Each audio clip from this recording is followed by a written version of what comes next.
Hello and welcome back to another video for Final Fantasy XIV with me, Meoni. I've been hard at work completing leveling up all of my crafters and gatherers and also getting all of the cosmic tools, or at least to their finished state as of the current patch. Of course, these will be upgraded in the future, but we've got everything to the 0.9 stage, which is the last stage that was implemented in patch 7.21. And as you can see, we've got all of these now to stage 9, and you'll notice that we get a 150% bonus. You get a 50% bonus for completing your first tool, and then you get a 100% bonus for completing 3 tools, and then after 5 tools completed you get a 150% EXP bonus to all of your Goldsmith 1, 2, 3 and 4 EXPs respectively. So let's look at these then. These are the completed versions. This is the Cosmic Pickaxe then. You'll notice that there's some tooltips on these tools, specifically the gathering ones. They have an increased chance to trigger your collector's intuition. Effectively, that is one of the benefits of the tools, and there's also benefits for the crafting side of things as well, and we'll look at it in just a second. There is also a increased bonus on all of the tools, regardless of crafters or gatherers, for your lunar credit earnings, basically, per stellar mission. This also affects your red alerts. Here's a basic example of how this thing looks then and dies. So of course this is like a drill bit essentially attached to a giant pickaxe handle. Then we got the hatchet again with collector's intuition, and we also have that 35% bonus on lunar credit bonuses, all lunar credits earned. I quite like the botany axe. I think it's quite cool, and definitely it's one of the lookers when it comes to showcasing these. In fact, that's the reason I think that they use this as their sort of promotional artwork. When they started talking about cosmic exploration, it is definitely one of the cooler looking ones, also with that science fiction-esque look. In terms of dyeability, I'm a little bit disappointed in this for this tool. Obviously, we've got the same 2 colors that we're reversing back and forth for every single weapon here, ruby red and lotus pink. And I was a little bit annoyed that we couldn't change the brass color. For the fishing rod then, obviously we've got a slightly different tooltip. This time around we have has a chance to reduce the GP cost of powerful hook set and precision hook set by 50%, which is a pretty good one, honestly. The fishing one is probably the best out of the gatherers, in my opinion. It is probably the most useful, especially when it comes to Fisher being one of the hardest things to actually get the tool for, in my opinion.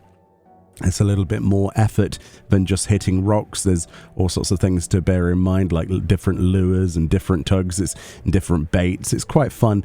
Okay, moving on to our crafters then, starting off with Carpenter. As you can see, the tooltip specifies the 35% bonus to your cosmic lunar credits that you earn. I quite like the Carpenter tool, actually. I always like saws because they're enormous, and what's not to like about a giant saw blade, effectively.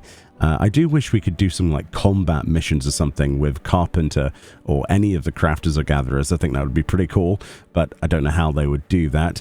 It looks amazing. It's got this kind of like cross-hatch sort of design across the blade, and it dies okay, I guess. Like the ruby red just turns into a weird burgundy, and then if we swap the colors around, yeah, the blade dies a little bit weaker than the main handle. Moving on to then Blacksmith, next on our list. And yeah, it's kind of cool. You have to zoom in a bit. There is a switch on here that you can see, like a trigger that's completely dark. But when you have this in your hand, you'll see that the trigger lights up red. So it's kind of like a power hammer button. I'm not really sure what else it would be used for other than some kind of special ability that the tool has. It's cool. It is smaller than a lot of the other tools. All of the hammers are quite small. They've always been small, though. It looks pretty good, though, dyed. I do like ruby red on this. It reminds me of like some kind of Garlean hammer or something. It makes me wish that we had the Garlean armors again. And then moving on then, next we have another hammer, this time the Armorer hammer, the raising hammer, and you'll notice that this is a slightly different shape. It's got kind of like this weird zigzag shape, like it was absorbing the hits from the hammer, a little bit more like a mallet. It looks pretty cool. Again, really, really small, much smaller than the Blacksmith hammer, I think, but slightly more interesting in terms of that weird zigzag design. A lot of these tools aren't really super duper amazing looking. Bear in mind that there are 4 planet type objects that we'll be visiting. The moon is just the first of 4 that they're talking about releasing in this expansion, so I wouldn't get too hung up about, you know, them looking bad or, you know, a bit basic in your opinion. I know a lot of people have been commenting about that, especially as we move on to our third hammer, the mallet here for Goldsmith. Remember that this is effectively stage 9 of the first moon. Our moon is the first stage of presumably 4 finished stages, if that makes sense. So there will be glowy stages. It will get advanced the more we do, and if you're new to this type of content, yes, this is not the final stage. This is just the final stage for patch 7.21, and they're planning to update this throughout the entirety of the content in the expansion. It's kind of tiny, isn't it, the Goldsmith hammer? It's less of a hammer and more of a twig with little wires poking out of it. Not sure I like this one. It's probably the weakest one for me personally. You might like this, but I suppose it's supposed to be a nice intricate thing. Now moving on to some of my favorites. We've got the pizza slice, also known as the leather worker tool. I love the pizza slices in this game. They're great, and I kind of wish that we had some kind of making a pizza or cutting a pizza emote with it, just for a bit of a laugh, really. It's quite nice, quite small, not the biggest circular disc cutter that we have got from Leatherworker in the game, certainly not the most vibrant. Again, very early stage. I do like the simplicity though of the metals that they've chosen. It looks pretty good dyed, but yeah, these things are going to look way better in the future, which is why I thought we'd do showcases of the final stage of the moon and the final stages of Planet 2, etc. So hopefully we can look back on these and go, wow, they really did get better. Moving on to one of my favorites then, the Cosmic Needle for Weaver. Apart from me loving Weaver, I really like the design, the embroidery. So of course we've got this little, what appears to be a spaceship on that embroidery, which is really cool, and a little bit of foreshadowing maybe to the design of maybe the spaceship we use in cosmic exploration. There are a few other references around the base that sort of hint towards a spaceship. Maybe we'll end up building a spaceship at the end of this content. I'm not really sure. Maybe that'll be one of the end game goals for this particular moon content. It looks pretty good dyed. Obviously it's a much bigger surface area, so there's more to dye, and it looks pretty good. Of course, you know, this is just a reverse, so let's flip this around. It wouldn't be fair to not show the front of it, and that spaceship logo's awesome. And yeah, I'm super happy to have this one in my collection. Just as a little reference, inside one of the habitation units there's this little spaceship that looks very similar to that, or at least a stage of what that looks like, in my opinion. Anyway, it's time to get drunk, or at least imbibe, you know, your beverage of choice, as the floating alembic here floats on the side of my my character, obviously designed to be accompanied by a much larger chest piece or legs or something. It does float on your hip.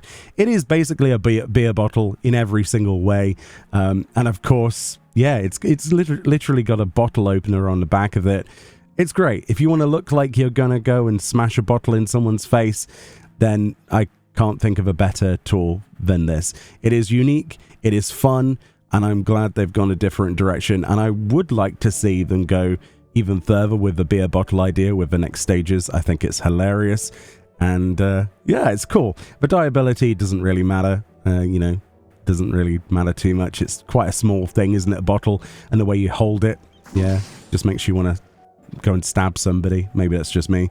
And then we got a fry pan, finally, culinarian. And yeah, we've basically got a pretty cool looking pan. We've got a hexagonal finish on the back, and then the front of it, inside, it kind of looks like the Death Star. We've got all that kind of Star Wars-esque lighting, you know, the greeble sort of lighting, or buttons. Pretty cool, actually. I really like it. And then a little inner ring glows as well in the dark. Yeah, I really like this one. I think it's one of the coolest out of them. I've got a couple of good favorites though from this so far. In terms of dyeability then, I think the pan probably looks the most vibrant out of all of them. Aside from the back not having very good dyes, like the second dye palette here is the Lotus Pink, and you really can't see much of it. It's just sort of faded away into the metal.